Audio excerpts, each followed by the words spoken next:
ओम शांति। ओम शांति। ओम शांति।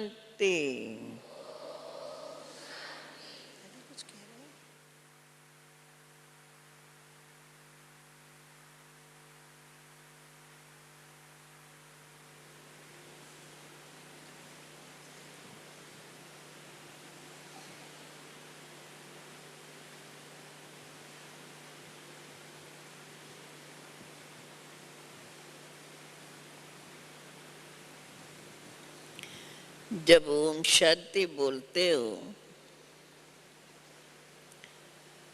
तो अंदर में महसूस होता है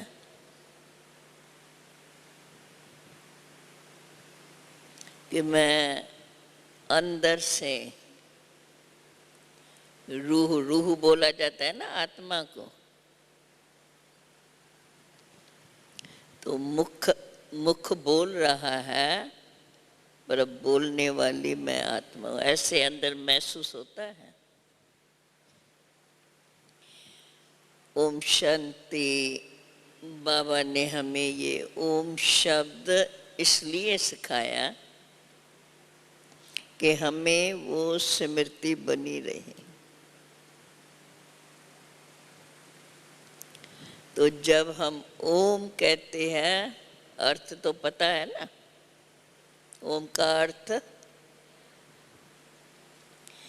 हम कहते हैं ओम अर्थात मैं वो ही। देखो ओम का आलाप ऊपर जाता है, ऊपर माना जैसे परमात्मा के लिए हम ऊपर इशारा करते हैं, वैसे ओम मैं वो ही माना अनादि परम धाम निवासी, भाव ये भरा हुआ हो, मैं वो ही शुद्ध आत्मा हूँ। अगर हम बार बार मैं शुद्ध आत्मा हूँ, मैं शुद्ध आत्मा हूँ याद करेंगी तो शुद्धता किसको कही जाती है। और जब याद आता है मैं शुद्ध आत्मा हूँ तो मेरे अंदर मेरा आव भाव कैसा बनता है। वैसे ही भी जब शुद्ध वस्तु देखो तो एक अच्छी लगेंगी तो चेहरे में वो अच्छाई का भाव आएगा। तो मैं वो ही माना अनादि अविनाशी शुद्ध आत्मा हूँ। तो वो शुद्धता क्या क्या है, उस समय तो समझो घड़ी सेकंड के लिए वो आएगा, पर वो बैठने के बाद उसका अंदर वर्णन होता रहेगा। तो ये वर्णन या ये मुझे बार बार याद आए और उसका विस्तार होता जाए, इससे हमें अंदर में बहुत फायदा होता है। क्योंकि जब हमें अपनी रूहानियत याद आएंगी तो अंदर का जो हमारा विचारधारा है वो रूहानियत संपन्न हो जाएंगे। और जब हमें इस प्रकार से याद आएगा मैं वो ही शुद्ध आत्मा हूँ, तो वो शुद्ध आत्मा के क्या लक्षण है, धीरे धीरे वो बातें हमें याद आती रहेंगी। इसलिए बाबा ने हमें ये ओम शांति, जिसमें समझो मूल ये कहते हैं मैं शुद्ध आत्मा हूँ, शांत स्वरूप हूँ। और अगर सोचा जाए सबसे बड़े ते बड़ी शक्ति शांति है। आप सोच के देखना, शांति की शक्ति से देखो कोई भी बात को विचार करना है, समझने के लिए भी तो शांत रहना पड़ता है। ऐसा होता है ना, होता है ऐसा। और जब शांति में है, यथार्थ शांति में, तो अंदर की खुशी भी होंगी। और जब सचमुच और कोई संकल्प नहीं, इधर उधर की ख्यालात नहीं, तो उसमें अंदर अपना रूहाब बनेगा। रूहाब अर्थात रूहानियत। जिस रूहानियत से जब हमारे अंदर रूहानियत जागृत होती है तो हमारे देखने की दृष्टि बदल जाती है, नैनों के देखने का ढंग बदल जाएगा और चेहरे पे वो हल्की सी मुस्कुराहट आ जाएंगी। ये चिन्ह है कि सचमुच हमें अंदर अपना रूहानियत याद है या मैं अपने आत्मा स्वरूप में कितना स्थित हूँ। इसलिए बाबा हमें बार बार ये याद दिलाते, जैसे जैसे ये बातें हमें याद आती जाएंगी तो जो और बातें हैं वो हमारे से छूटती जाएंगी, क्योंकि इस समय ये याद इमर्ज है, उसमें हम स्थित हैं। रूहानियत में आत्मा स्वरूप की स्मृति जागृत है, तो जो भी आत्मा की क्वालिटीज है, मैं आत्मा शांत स्वरूप हूँ, मैं आत्मा प्रेम स्वरूप हूँ, मैं आत्मा आनंद स्वरूप हूँ, ये जो उनकी क्वालिटी है वो बीच बीच में मुझे महसूस होती रहेंगी।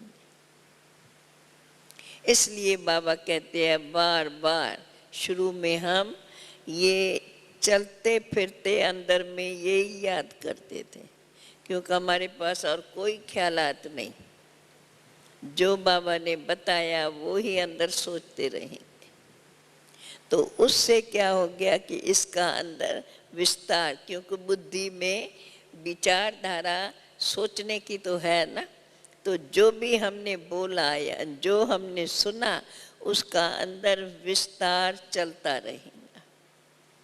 जो विस्तार हमें वो रूहानियत जागृत करता रहे, जो बात याद आएंगी तो उसका दर्शय आ जाता है ना, होता है ना ऐसा। आपको कोई भी पुरानी बात याद आ जाएंगी तो उस समय का जो दर्शय होगा, जो कुछ किया होगा, वो थोड़ी थोड़ी यादें आती जाएंगी। तो वास्तव में मैं आत्मा तो अनादि हूँ ना,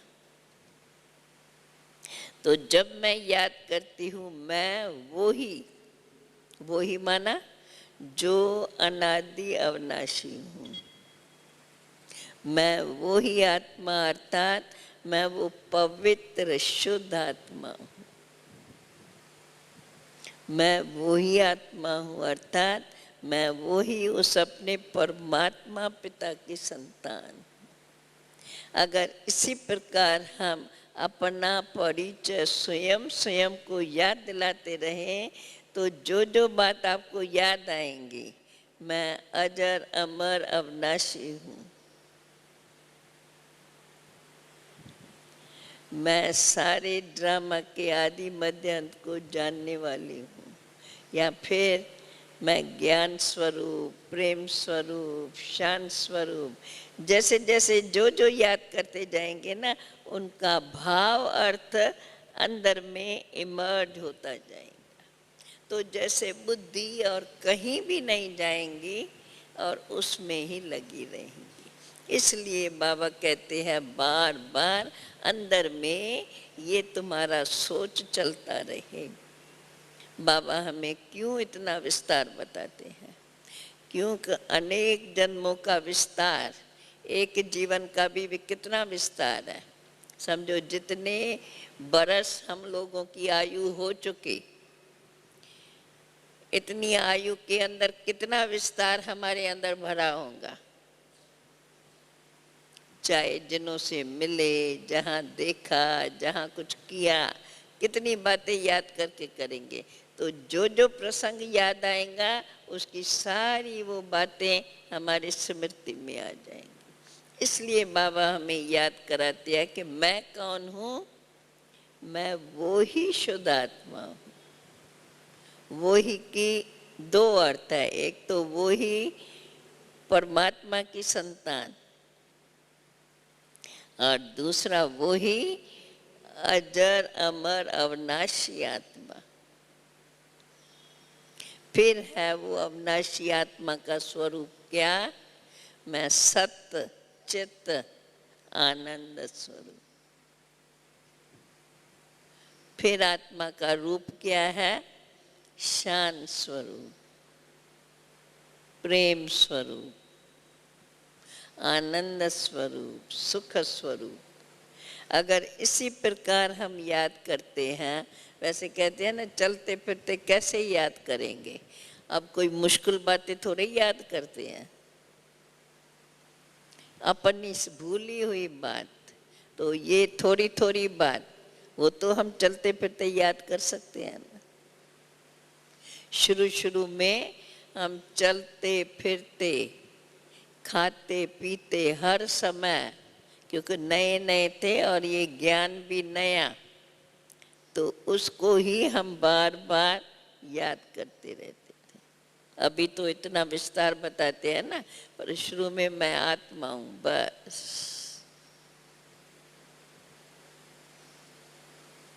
घड़ी घड़ी अपन को याद दिलाएंगे मैं आत्मा हूँ, मैं आत्मा हूँ, मैं आत्मा हूँ।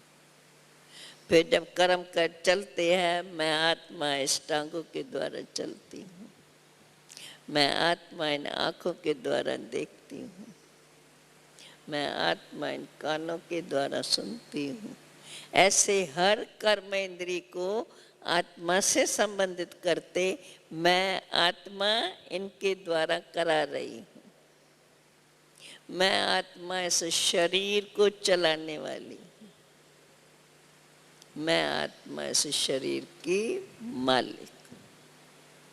तो ये जो अंदर चिंतन चलता है ना, वो चिंतन हमारे अंदर आत्मा का रूहाब जागृत करता है। और जैसे जैसे आत्मा का रूहाब जागृत होता है, वैसे वैसे जैसे कि हमारे वो चैन नैन उसी झलक के दिखाई पड़ते रहे। इसलिए हम जो कहते भाई पहले 2 मिनट साइलेंस, क्यों? कि हमें अंदर से वो अपने स्वरूप की स्मृति प्रत्यक्ष रूप में नजर आ जाए, तो हमारा बोलना, हमारा देखना, हमारे व्यवहार में वो रूहानियत आती जाएगी। तो आज की टॉपिक है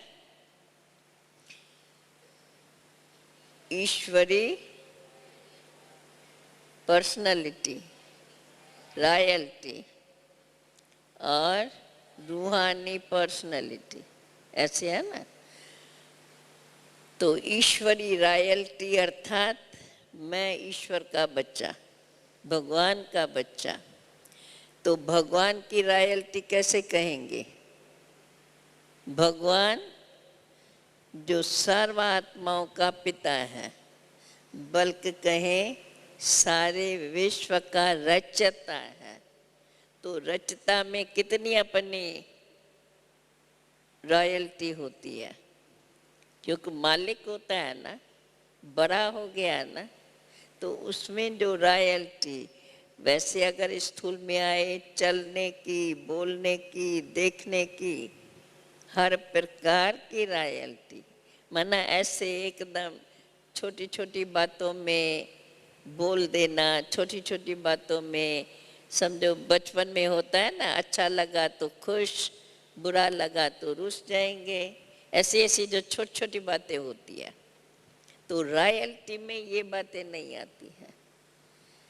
तो मेरी ईश्वरी रॉयल्टी, तो ईश्वरी रॉयल्टी में हम ईश्वर के पहले गुणगान करें। ईश्वर क्या है? जो सर्व का पिता है, सृष्टि का रचता है, ज्ञान का सागर है, प्रेम का सागर है, अर्थात ये सब विशेषताएं भगवान की मानी जाती है। रहम दिल है, प्यार का सागर है, सर्व के सुख दाता दुख हरता है। जितनी महिमा, हम शुरू शुरू में थे तो कभी कभी बाबा कहते थे बाप का परिचय लिखो या भगवान की महिमा लिखो, देखो कितनी बातें याद आती हैं। तो हम बैठ के लिखते थे, जैसे लिखते जाएंगे वैसे और बातें याद आएंगी, जैसे लिखते जाएंगे वैसे और बातें। एक बार लिखी तो 108, और फिर खुद को ही खुशी होती है। जैसे जैसे बाप की महिमा गाते जाओ, बाप की महिमा के शब्द याद आते जाए, तो वो बात हमें खुशी देती जाएंगी। ऐसा मेरा बाप, ऐसा मेरा बाप, ऐसा मेरा बाप। और फिर जैसा बाप वैसे हम बच्चे, ये कह करके और खुशी होती है। और इससे अगर हम सचमुच बाप मानते हैं तो हमारे अंदर ये विचार जरूर उठेगा कि जैसा बाप है वैसे बच्चे मुझे भी ऐसी क्वालिटीज अपने में धारण करनी। इसलिए पहला लेसन आत्मा का लेसन। और जब आत्मा का लेसन दो तो मैं परमात्मा की संतान हूँ, तो वो बात मिल जाती है। तो बाप की महिमा के गुण गाओ। और हम क्या करते थे, जब थोड़ा भी फ्री समय मिलता था तो हम कुछ न कुछ, कोई न कोई पॉइंट पर बैठ के लेके, जो समझो बाबा ने आज मुरली चलाई उसमें जो अच्छी बात लगी उस पर बैठ करके लिखेंगे विस्तार से। तो क्या क्या बातें हमें बाबा ने इस पर समझाई है। उससे क्या होता था, तो हमारे बुद्धि में ज्ञान का विस्तार, जितना हमारे बुद्धि में ज्ञान का विस्तार आता जाएगा उतना हमारी बुद्धि शुद्ध बनती जाएगी। और ज्ञान की वो शक्ति है, जब ज्ञान का विस्तार हमारे बुद्धि में आ जाता है तो ज्ञान सत्य है, सत्य पिता का दिया हुआ ज्ञान। और ज्ञान को अविनाशी ज्ञान कहा जाता है। अविनाशी भी है और सत्य भी है। तो इस ज्ञान को स्मरण करने से मेरे अंदर सत्यता की शक्ति जागृत होती जाएगी। अर्थात जब मैं अपने सच्चे स्वरूप, आत्मा सत्य है, आत्मा अविनाशी है, परमात्मा सत्य है, परमात्मा अविनाशी है, जब अपने अविनाशी सत्य पिता को माना, अपने अविनाशी स्वरूप को पहचाना, तो वो अंदर में उसकी शक्ति जागृत होती जाएगी। क्योंकि मैंने माना ना मैं सत्य हूँ, तो मैं सत्य हूँ, वो सत्यता की शक्ति जागृत होती जाएगी। जैसे जैसे वो जागृत होंगी या जो भी मैं कुछ करेंगी तो मुझे याद आएगा मैं सत्य हूँ। तो झूठ मैं कर नहीं सकती हूँ क्योंकि याद है मुझे सत्य क्या है, झूठ क्या है, जानते हैं ना, हर एक जानते हैं ना, जानते हैं ना, जानते हैं। तो जब हम जानते हैं और ये भी मानते हैं तो सत्य करना चाहिए, झूठ नहीं करना चाहिए। ठीक है ना? झूठ बोलने से नुकसान है और सत्य बोलने से अच्छा है। मानते हैं ना? तो जो अच्छा है, जो नहीं करना चाहिए वो नहीं करो, जो करना चाहिए वो करो। तो ये सत्यता की शक्ति, और उसमें मेरा निश्चय बढ़ता जाएगा। क्योंकि जब करेंगी तो उसके फायदा मुझे नजर आएगा। तो ईश्वरी रॉयल्टी और रूहानी पर्सनैलिटी दोनों का आपस में कनेक्शन है। पर्सनैलिटी से रॉयल्टी है, और रॉयल्टी है तो ऑटोमेटिकली पर्सनैलिटी है ही है। तो पर्सनालिटी में हमें अपना एम ऑब्जेक्ट, बाप की महिमा जितनी हम याद करेंगे उतना हम अपनी पर्सनालिटी बना सकेंगे। जैसे समझो ऊंचे थे ऊंचा बाप, तो उसकी ऊंचाई क्या क्या है, कौन सी क्वालिफिकेशंस, कौन सी क्वालिटी। तो जब हम बाप की क्वालिटी को याद करेंगे तो वे क्वालिटीज फिर हमें अपने में भी जागृत करनी है, उन पर हमारा ध्यान रहेगा, चाहे बोलने में, चाहे देखने में, चाहे चलने में, हर प्रकार से जैसा बाप वैसे बच्चे। और अधिकतर इन बातों का संबंध, जिसको हम दूसरे शब्दों में धारणा कहें, तो जितनी हमारी धारणा बनती जाएंगी, गुणों की धारणा,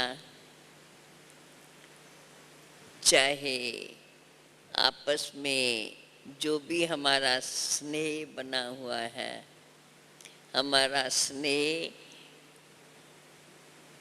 कोई भी स्वार्थ के वश न हो, कोई अपना स्वार्थ भाव रख करके हम किससे स्नेह करें, ऐसी हमारे में भावना जागृत न हो। ये हमारा आध्यात्मिक स्नेह अर्थात रूहानी स्नेह है।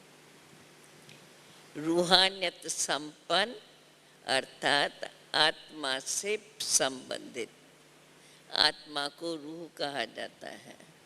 तो जितना हम अपने आत्म स्वरूप में स्थित रहेंगे उतनी हमारे अंदर रूहानियत अर्थात जो भी संसार में जिस भी प्रकार की चलन है, जिस भी प्रकार के बात करने का ढंग है, उन सब से हमारा न्यारा न्यारा क्या रहेगा, जिसके अंदर हमारे दैवी गुण, दैवी गुणों के साथ साथ आत्मा के गुण। आत्मा के गुण तो मुख्य बताए ना, शांति, प्रेम, आनंद। आनंद भी प्रेम से संबंधित रखते हैं। ये जितना हमारे में बढ़ता जाएगा उतना हमारा समान भाव बना रहेगा, क्योंकि सबको हम ईश्वर के बच्चे, हम आत्माएं हैं।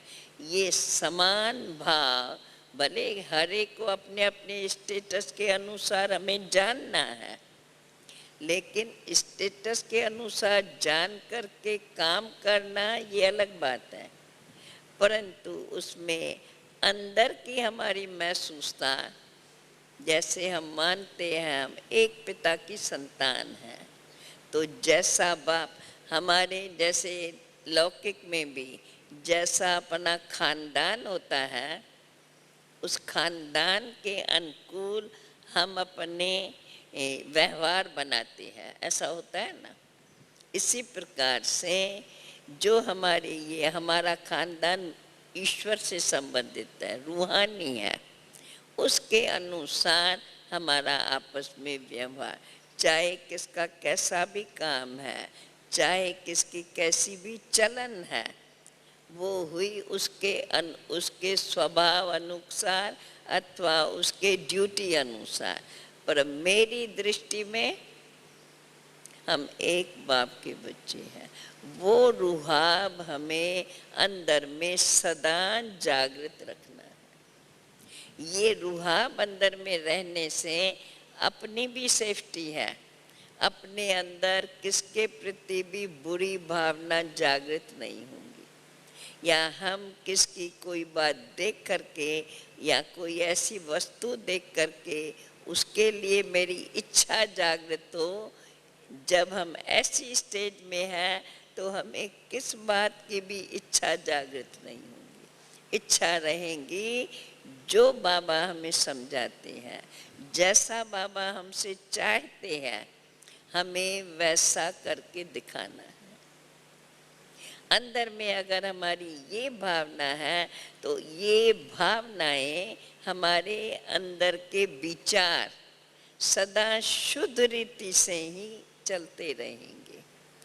जो जो बाबा अच्छी बातें बताते हैं उस पर मेरा जल्दी ध्यान जाएगा, उस बात को हम अंदर ही अंदर वर्णन करती रहेंगी, समझने अच्छी रीत समझने का प्रयत्न करेंगी और समझ करके जीवन में धारण करती रहेंगी। ये हमारा अंदर स्वयं का सूक्ष्म पुरुषार्थ रहेगा। और जब अपने अंदर ऐसा लक्ष्य रहता है तो कोई भी समझो नीची ऊंची बात देखेंगे, देखने में आएंगी, समझ में आएंगी, पर उस बात का न मैं वर्णन करूंगी न उस बात को हम अपने दिल में याद रखेंगे, क्योंकि नीचाई ऊंचाई तो व्यवहार में होती ही है। अब नीचाई ऊंचाई को अगर हम याद रखते रहेंगे तो हम परफेक्ट, जो मेरा ओरिजिनल गुण है वो हमारे में कैसे आएंगे? ओरिजिनल गुण तो हमारे में तब आएंगे जब हम अपनी ओरिजिनलिटी को अच्छी रीत से समझ लें और समझ करके उनके लिए अपने में विश्वास रखें कि मुझे ऐसा ही बनना है।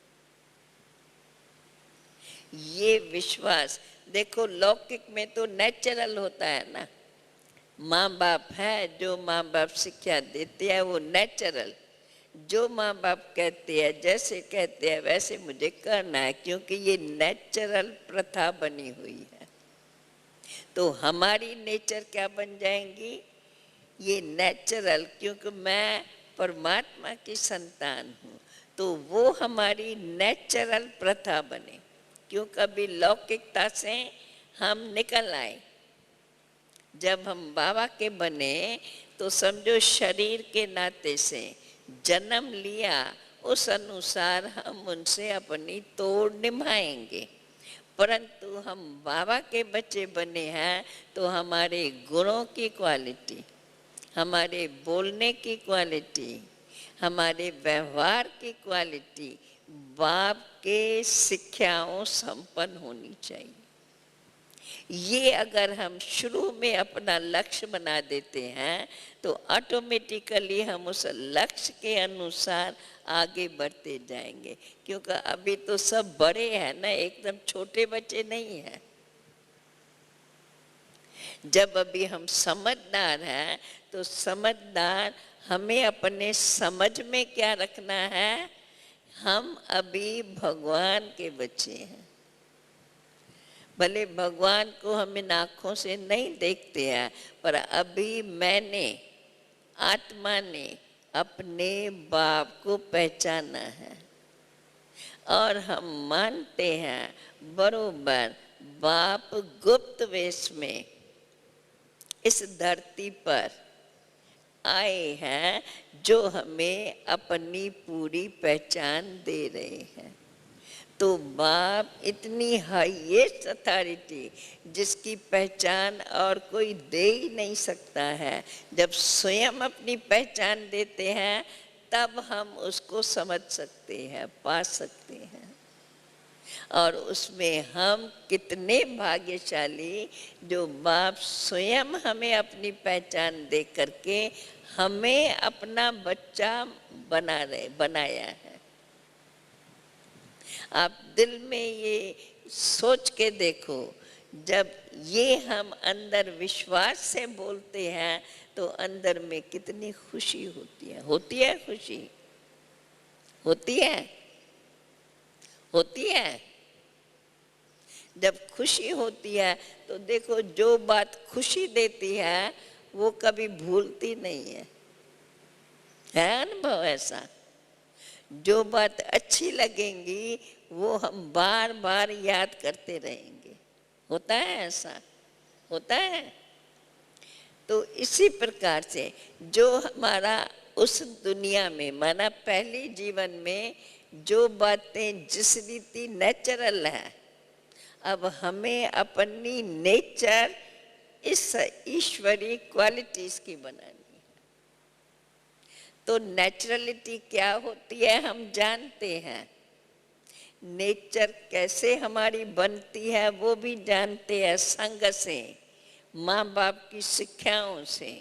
तो जब हम अभी बाबा के ईश्वर के बच्चे हैं तो माँ बाप की शिक्षाओं से और उनके संग से, जबकि बाबा रोज हमें, बाप भी है हमारा, टीचर भी है और गुरु भी है, तो बाप के रीति से हमें पालना देता रहता है, टीचर के रीति से रोज पढ़ाई, एक तरफ पढ़ाई और पढ़ाई के साथ साथ दैवी गुण, जीवन कैसी होनी चाहिए, क्योंकि पढ़ाई में स्टेटस चाहिए ना, तो स्टेटस मिलता है उन क्वालिटीज से, जैसी पढ़ाई ऐसी क्वालिटी। समझो इंजीनियरिंग पढ़ते हैं तो इंजीनियरिंग वर्क जो है उसमें उसकी क्वालिटी अच्छी होनी चाहिए।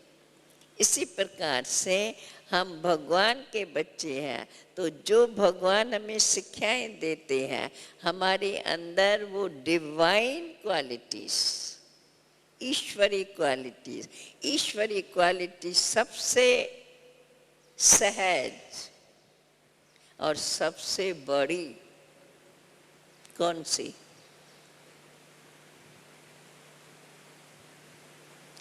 है भी सबसे सहज पर सबसे बड़ी कौन सी? सर्व के प्रति रहम भावना अथवा शुभ भावना।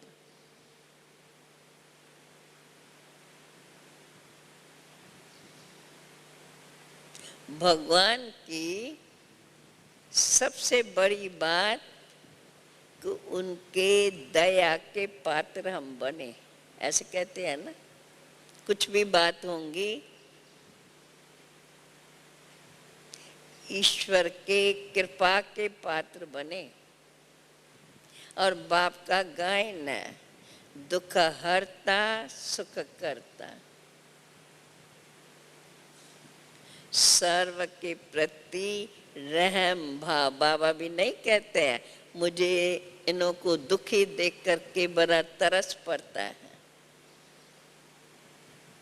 तो जब बाप को हम बच्चों पर तरस भावना है तो हम क्यों नहीं उसका फायदा लें, अर्थात बाप के आगे जो बाप हमें शिक्षा देता जाए उसको हम ग्रहण करते, क्योंकि अभी तो समझदार हो ना, अभी इतने छोटे बच्चे आज के जन्म हुए नहीं हैं, अभी तो बाप का परिचय है, बाप की पूरी नॉलेज, बाप ने जो नॉलेज दी है सृष्टि के आदि मध्य अंत की वो भी समझ में है। परंतु इन सब समझने से मेरी क्वालिटी कितनी शक्तिशाली बननी चाहिए वो हम समझते हैं, लेकिन जो समझते हैं उसको हम अपने धारणा में लाते जाएं तो हमारे जीवन के कर्मों में आती जाए, क्योंकि जैसे कर्म ऐसा मेरा संस्कार बनेगा। और संस्कार वो वस्तु है, एक बार जिस बात का संस्कार बन गया, संस्कार जल्दी बदलेगा नहीं, जब तक उसके बराबर में और कोई ऐसी उससे ऊंची बात आए। परंतु ये तो ईश्वरीय संस्कार, अगर मेरा स्नेहमयी संस्कार है, रहम भावना का संस्कार है, तो ये तो अच्छा है, इसको सब पसंद करेंगे। और उनसे सबसे बड़ी बात कि मेरे अंदर की भावनाएं जब शुभ बन जाएंगी तो कोई अशुभ बात मेरे पर प्रभाव नहीं डालेगी, क्योंकि शुभ की शक्ति अधिक है, सत्य की शक्ति अधिक है। अगर हम सत्य को मानती हैं तो उसका प्रमाण मुझे मिलेगा, मैं उस पर अटल रहूं तो उनकी शक्ति मुझे मिलती जाएंगी और मैं उसमें सफलता जरूर पाऊंगी, ये निश्चित है। ये हमारा यज्ञ शुरू हुआ, इतनी सब माताएं कैसे निकली? बस संद्रा बांधा, प्रतिज्ञा की।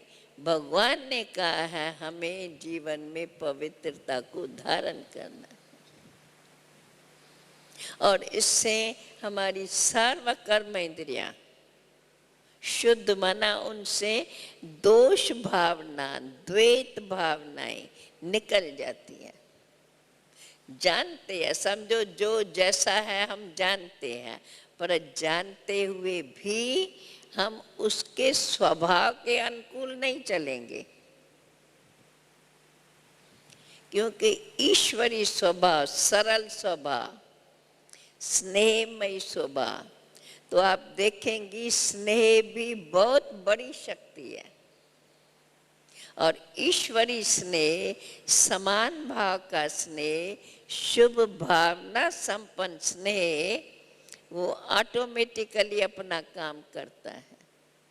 कितना भी कोई एंटी हो, कितना भी न मानने वाला हो, भले हमारी बात को न माने, परंतु उसके ऊपर हमारे स्नेह का प्रभाव जरूर पड़ेगा, जो उसको धीरे धीरे धीरे मोम बनाता जाएगा, नरम करता जाएगा।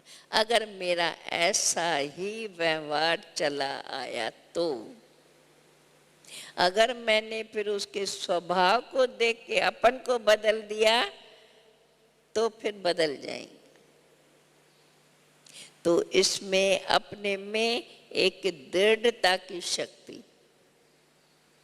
जो हम लक्ष्य रखें उस लक्ष्य पर पक्का अपने को चलाते रहें। कहते हैं ना, जैसा लक्ष्य ऐसे ही लक्षण। लक्षण माना गुण। जिन गुणों से हम कर्म करते हैं, तो हमारे लक्ष्य के प्रमाण हमारे कर्म होने चाहिए। तो कर्म अगर लक्ष्य के प्रमाण है, तो उन कर्मों में शक्ति रहती है, पावरफुल होती है, जिन कर्मों से हम सफलता को पा सकते हैं। जो कर्म हमारे दिव्य गुणों से संबंधित रहेंगे। क्योंकि जब बाबा ने हमें स्मृति दिलाई है, हम देवता थे, हम ही देवता थे। देवताओं के सर्वगुण संपन्न, सर्वगुणों की लिस्ट बनाए। कौन से गुण? देखो क्या क्या गुण मुझे याद आते हैं। जितने भी पहले 5 आए, 10 आए, 15 आए, फिर जैसे जैसे हम याद करेंगे और उसमें ऐड, क्योंकि जैसा जैसा हम व्यवहार में आएंगे हमें पता चलेगा यहाँ भी इस गुण की आवश्यकता है, यहाँ भी इस गुण की आवश्यकता है। फिर ऐसा ऐसा ऐसा दिव्य गुण कौन सा है, उस दिव्य गुण को मुझे अमल में लाना है, प्रैक्टिकल में लाना है।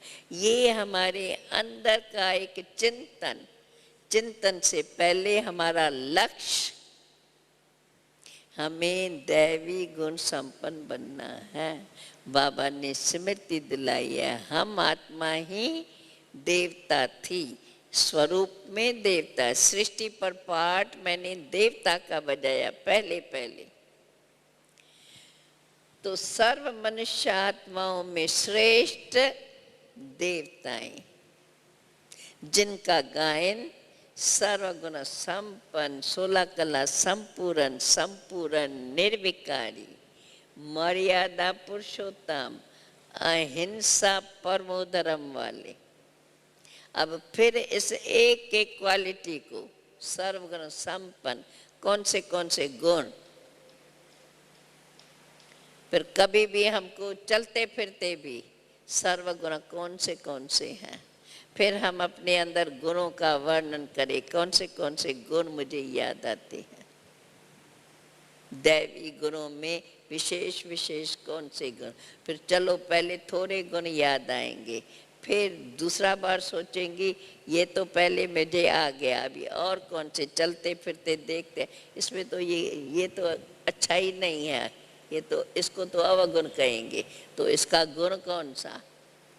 अपने से ही ये बातें कर।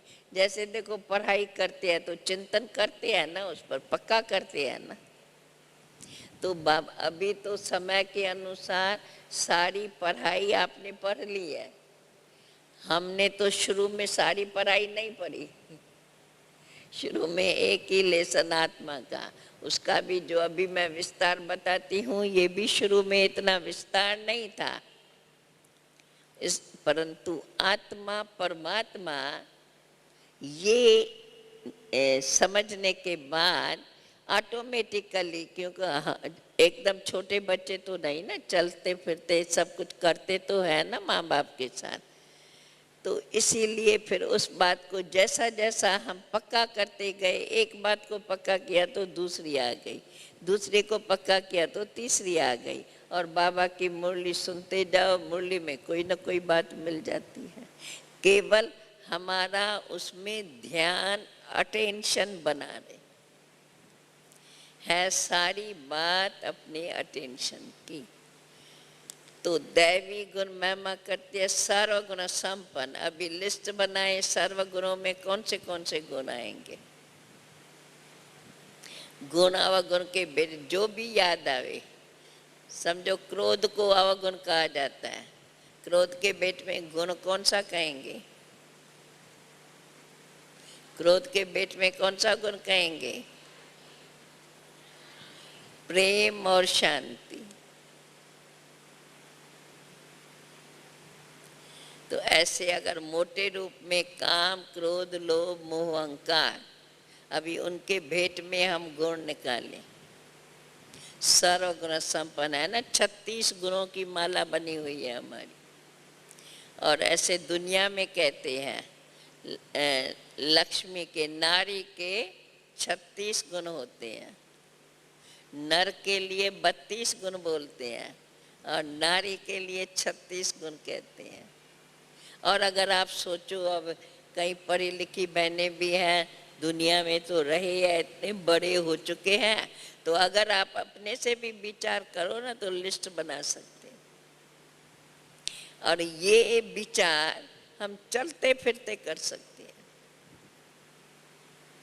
हम ये नहीं कह सकते हैं समय नहीं मिलता है, चलते फिरते चलो, जिस समय समझो कोई और काम में है, हम पढ़ाई करते हैं, चलो पढ़ाई के समय पढ़ाई की, बाकी समय क्या करते हैं? स्कूल से छूटे, पढ़ाई पूरी हुई, काम वाम अपना कर दिया, चलो भोजन करते हैं, उस समय कौन सा काम है? भोजन करना तो कॉमन बात है ना, वो तो नेचुरल होता है। उस समय विचारधारा क्या काम करती है? तो इससे क्या होगा, हमें अंदर महसूस होगा कि अंदर आत्मा की शक्ति कितनी सूक्ष्म है जो ये चला रही है। हम जो कहते हैं ना आत्मा ही करती है, उसका प्रमाण शरीर से हम काम करा रहे हैं। विचारधारा आत्मा का काम है। जब हमारे में ऐसी दिव्य गुणों की धारणा, मैं अभी उसका वर्णन नहीं कर रही हूँ, आप जानते भी हो और इसको विचार करके लिस्ट बना सकते हो, पर ये करते जाएंगे ना, तो करने के बाद आप समझो चलते फिरते रहेंगे या कोई और काम में बैठे होंगे तो भी आपका वो चिंतन चलेंगे। शुद्ध चिंतन है ना, शुद्ध चिंतन आत्मा को शक्तिशाली बनाता है और वो शक्ति हमें अंदर में दृढ़ बनाती है, माना पक्का करती है उन गुणों में।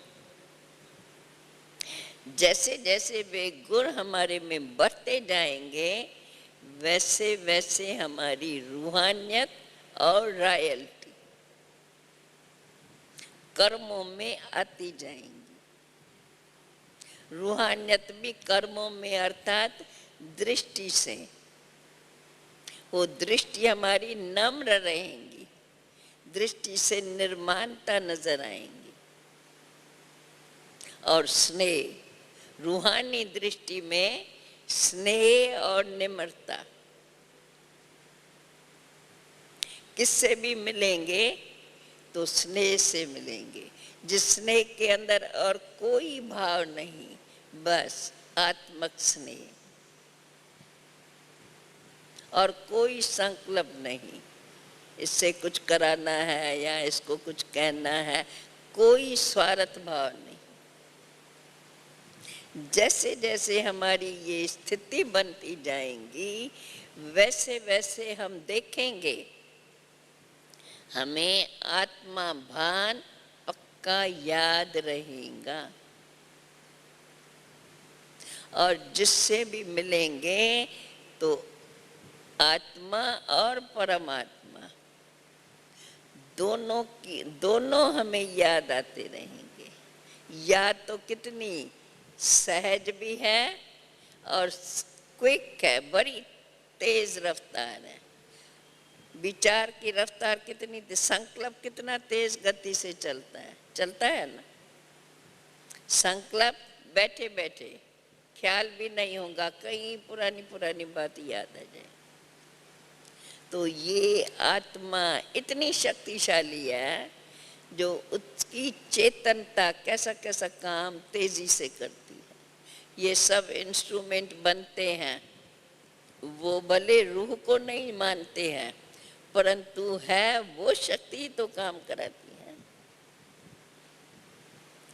ऐसी ऐसी हमारी चिंतन की धारा बनी रहे तो हमारा बोल चाल, बोलने में भी हमारा मिठास बना रहेगा, बोलना भी हमारा स्नेह संपन्न रहेगा। किससे बोलेंगे हम भी खुश और वो भी खुश, खुशी खुशी से बोलेंगे तो वो भी खुश हो जाएंगे। इन बातों को दैवी गुण कहा जाता है। तो जितना हमारे जीवन के अंदर गुण संपन्न होते जाएंगे, तो जो भी हमारे में पहले के अवगुण है, जोश से बोलना, कोई बात अच्छी न लगे तो उसी रीति से ऐसे शब्द बोलना, ये बातें हमारे से छूटती जाएंगी। रॉयल्टी से बोलना, माना हर बात धीरे और समझ से बोलना। इसको मैं बोलेंगी तो उसका इसके ऊपर क्या असर पड़ेगा, ऐसा कोई बोल न बोलूं जो उसको पसंद ना आए, अर्थात जिससे उसको दुख हो। दुख देने वाले बोल नहीं बोलेंगे, और स्नेह से बोलेंगी तो ऑटोमेटिकली वो भी स्नेह से स्वीकार करके खुश होंगे। मैं भी खुश, वो भी खुश, हमारी अंदर की खुशी बढ़ती जाएंगी, जो खुशी हमारे चेहरे पे झलकती रहेगी, जिस कारण हमारा चेहरा सदा चेयरफुल, खुशनुमा। अभी खुशनुमा चेहरे के लिए आप लोगों को ध्यान जरूर रखना है। योग में बैठते हैं तो हमारा चेहरा खुशनुमा होना चाहिए। बाबा से मिलते हैं, बाबा से बातें करेंगे। एक बाबा शब्द भी ऐसा है, बच्चा अपने बाप से मिलता है तो कितना खुश होता है। तो आत्मा परमात्मा से बात करती है, एक तो कितनी वंडरफुल बात जो आज के दुनिया में कोई नहीं करता, और हमें बाप ने सिखाया है, बाप ने अपना परिचय दिया है। एक तो ये बहुत बड़े से बड़ी बात, कोई जानता ही नहीं कि भगवान भी आकर अपना परिचय देता है, और देता है तो किसको देता है ये किसको पता नहीं, कैसे देता है, किसको देता है, कब देता है, किस रूप में देता है, कोई नहीं जानता है। आज था ना मुरली में, भगवान आता है तो कैसे आता है, भगवान को भी कोई अपनी वो माता तो चाहिए जिससे इतनी सारी रचना रचे। तो माता पिता कहने से दुनिया के रीति में समझ में आता है स्थूल रीत, परंतु ये कितना महीन रूप है। हम आपस में भाई बहन, एक बाप, बाकी हम सब आपस में भाई बहन। तो और कोई भी देह का संबंध है, क्योंकि देह धारण किया है तो कोई देह का माता है, कोई पिता है, कोई बहन है, कोई भाई है, ये देह के संबंध। अभी देह के संबंध होते वो तो हम जानते हैं, समझते हैं, पर आत्मा के जो संबंध हैं हमें अभी उन बातों को पक्का करना, क्योंकि संगम पर ये परिवर्तन होते हैं। तो अभी संगम पर हमें जो हमारी ओरिजिनलिटी है उस ओरिजिनलिटी को धारण करना, जिसको कहते हैं सर्वगुण संपन्न, 16 कला संपूर्ण, संपूर्ण निर्विकारी। निर्विकारता में मोटे रूप में कहते हैं काम, क्रोध, लोभ, मोह, अहंकार। अभी ये काम की बात जो है, पवित्रता की बात जो है, ये बड़ी महीन है। आज सबकी दृष्टि देह की दृष्टि बनी हुई है, क्योंकि देह को जानते हैं, देह के नाम से बुलवाते हैं, देह से काम करते हैं, परंतु देह को देखते हमें याद रहे आत्मा इस शरीर से देखती है, तो मैं भी देखने वाली आत्मा हूँ, तो आत्मा को ही देखूं। अच्छा, इन आँखों से नहीं देख सकती हूँ, परंतु आत्मा को समझ करके अपने आत्मा के गुणों से उससे व्यवहार करूं, क्योंकि मुझे पहचान है, बाबा ने मुझे ये स्मृति दिलाई है। जब बाप ने मुझे स्मृति दिलाई है तो मैं स्मृति स्वरूप बन कर के काम करूं। अगर मैं स्मृति स्वरूप बन के करेंगी तो सामने वाले को वो झलक महसूस जरूर होगी।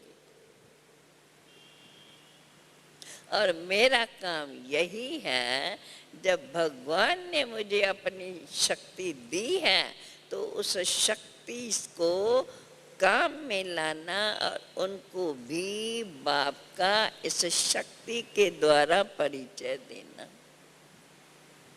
ऐसे ऐसे अगर हम अपने अंदर में विचारधारा बना लेते हैं, देखो सारे दिन में आपको कितना अपने से ही मजा आता है। और कभी कभी ये विचार करते करते ऐसे अच्छे अच्छे विचार जागृत होंगे जो खुद ही खुद से खुश होंगे, क्योंकि नॉलेज तो बाबा ने दी है इतनी, जो बुद्धि में भरी हुई है। जब नॉलेज भरी हुई है, उस नॉलेज को काम में ला। जैसे लौकिक में जितनी समझो ऊंची नॉलेज पढ़ते हैं तो समझते हैं ना, उससे हम फायदा ले, कमाई करें। जब इतनी ऊंची नॉलेज ली तो क्यों ना हम कमाई करके उसका फायदा ले, ऐसे कहेंगे ना।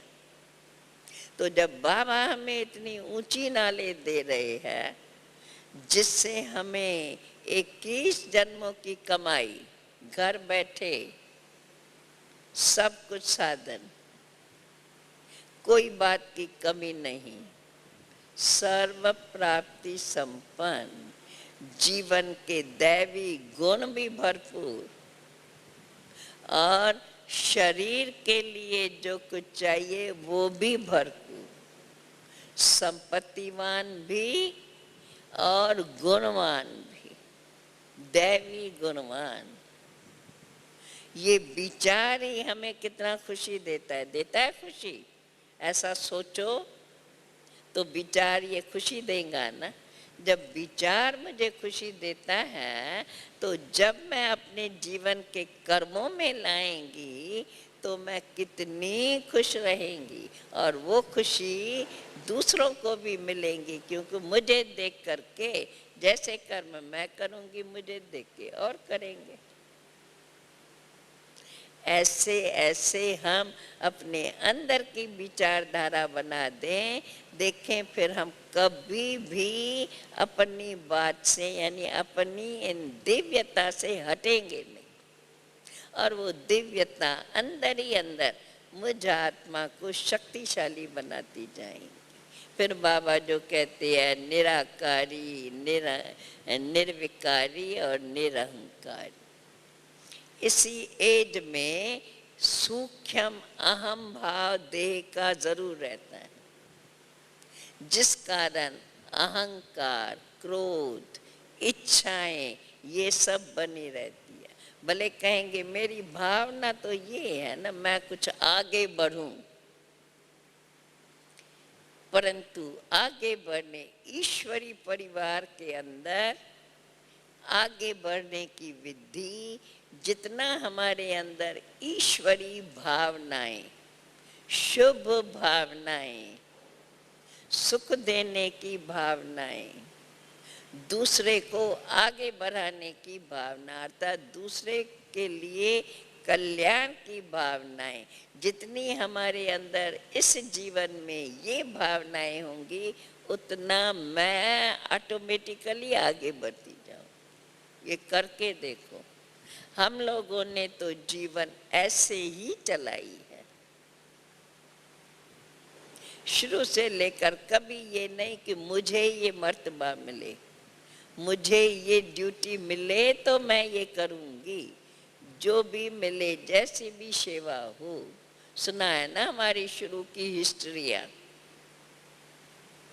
कोई बात की इच्छा नहीं, कोई पहनने की इच्छा नहीं, जो कुछ लौकिक का वो लौकिक के पास, वो छोड़, लौकिक ने दे दिया तो सब बाबा के हवाले,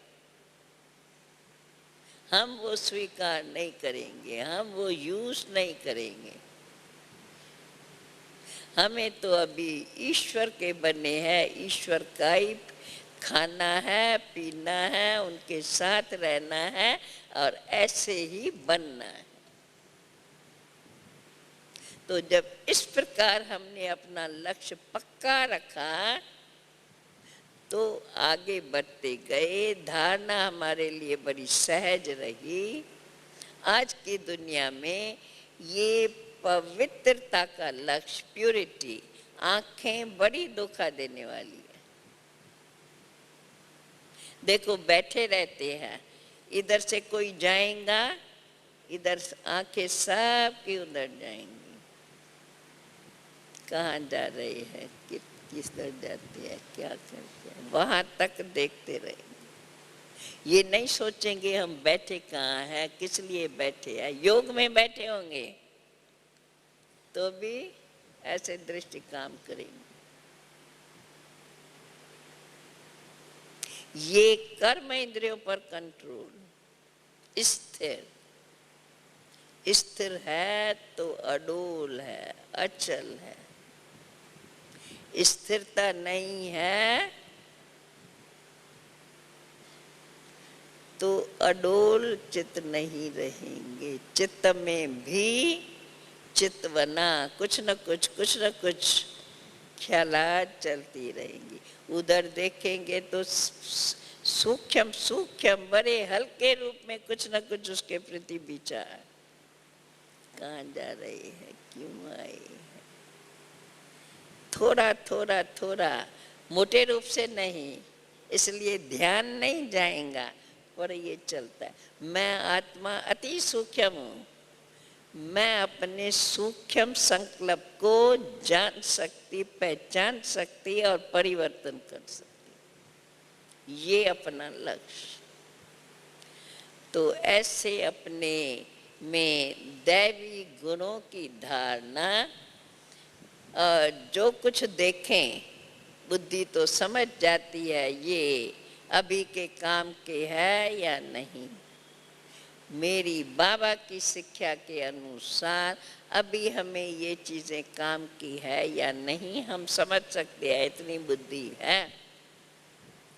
केवल हमको निर्णय करना है, ये नहीं करना है, ये करना है, बस निर्णय करके और अपने को उस प्रमाण चलाना है। अभी के समय अनुसार ये सब में शक्ति है। हम निर्णय करके अपने को बाबा की तरफ चला सकते हैं।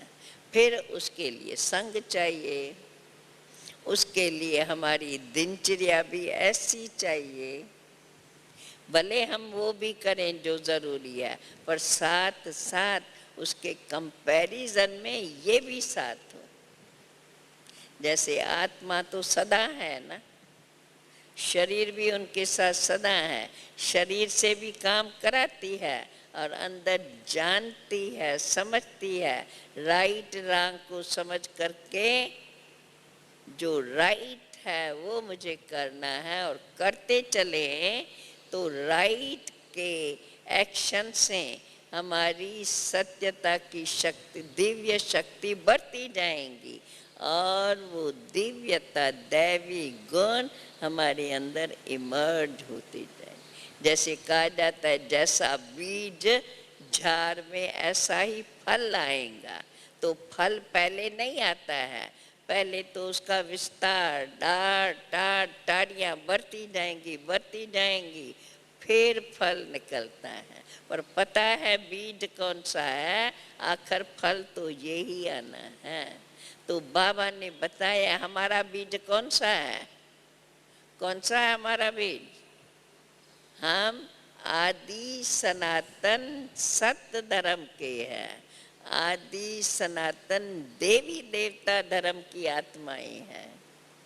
जब हम है ही देवता धर्म की आत्माएं तो हमारी तो ओरिजिनलिटी दैवी गुण संपन्न है। पीछे बैठने वाले सुनाई पड़ता है, आता है समझ में, अच्छा लगता है, सोच रही है ये बात ठीक है, ऐसा ठीक है, ऐसे चलता है मन के अंदर, चलना चाहिए। तब तो कहेंगे आत्मा जागृत है, नहीं तो कहेंगे कानों से सुन रही है, आत्मा शांति से बैठी है। नहीं, आत्मा सुन रही है, आत्मा सुनेगी एकदम से जागृत होकर के उस बात को अपने में, क्योंकि बुद्धि आत्मा की चेतन शक्ति है। संकल्प मुझे आत्मा की चेतन शक्ति है। और संकल्प की गति कितनी तीव्र है, अर्थात मैं आत्मा कितनी तीव्र गति वाली हूँ, ये बाबा ने हमें अपना परिचय दिया। ऐसे ऐसे बार बार अपन को याद दिलाना चाहिए कि बाबा ने हमारे पर कितनी मेहर की है, कितनी कृपा दृष्टि है बाबा की हम बच्चों पर।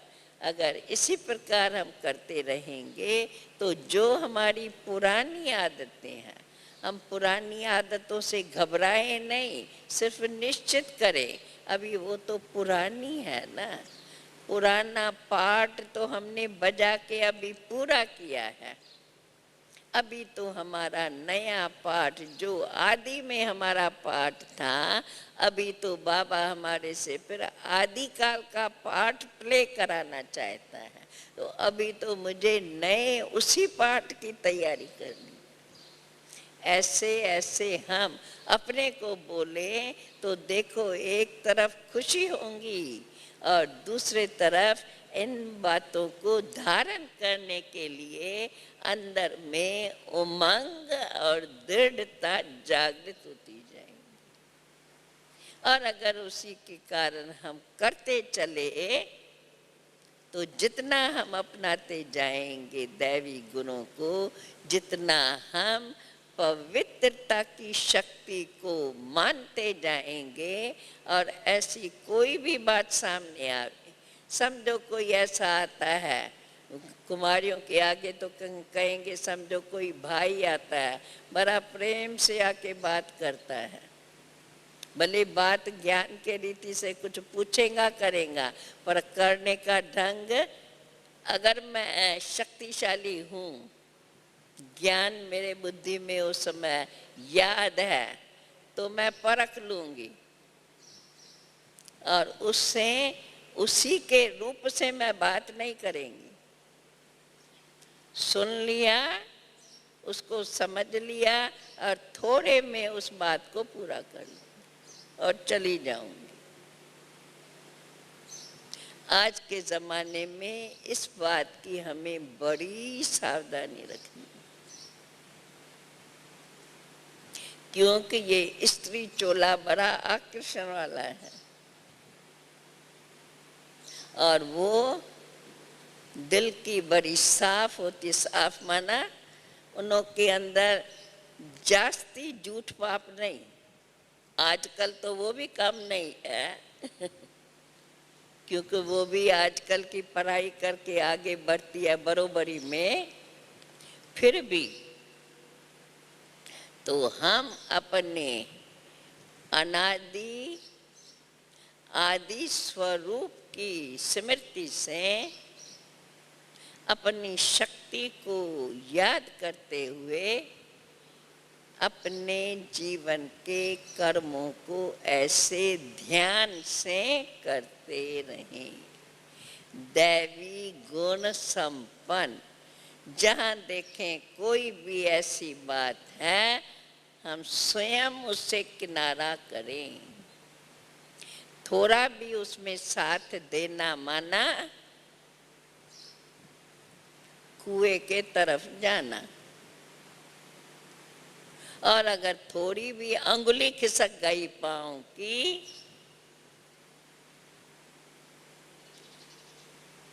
तो गिरना ही संभव होगा। इसलिए हमें स्वयं को बचा के रहना है और सदा याद रहे मैं तो बाबा की बच्ची हूँ, बाबा के शिक्षाओं के अनुकूल चलना है। बाबा ने हमें कार्य दिया है, पावन विश्व बनानी है, पवित्र दुनिया स्थापन करनी है। इसलिए पवित्र हम कहते हैं ना, आत्मा का स्वधर्म पवित्रता और शांति। शांति और पवित्रता को हमें अपना धर्म मान करके धर्म युक्त कर्म, धर्म युक्त व्यवहार और धर्म युक्त गुण धारण करना है। ऐसे हम स्वयं की शक्ति को जागृत करते हुए उन्हीं गुणों को अपनाते जाएं तो हमारे अंदर रूहानी पर्सनैलिटी और ईश्वरी रॉयल्टी, बोलना देखना जैसे बाप न्यारा होते शरीर के द्वारा कार्य कराता है, वैसे मैं आत्मा भी आत्म स्वरूप में रहते इस शरीर की कर्म इंद्रियों से मैं जो हूँ, जैसी हूँ, जिस बाप की बच्ची हूँ, उन क्वालिफिकेशन से इन शरीर से हमें कर्म, दिव्य कर्म कराने हैं। ऐसे स्वयं को दैवी गुण संपन्न बनाते हुए स्वयं के अंदर पवित्रता की शक्ति, दिव्यता के गुण और रूहानी स्नेह संपन्न व्यवहार, बोल में मिठास, दृष्टि में रूहानियत, कर्मों में दिव्यता और श्रेष्ठता। इस प्रकार से हम अपनी जीवन को ऊंच बनाते हुए आगे बढ़ते रहें और एग्जाम्पल बनकर बाबा के आगे अपना ये कार्य प्रत्यक्ष करते नहीं। ओम शांति शांति शांति।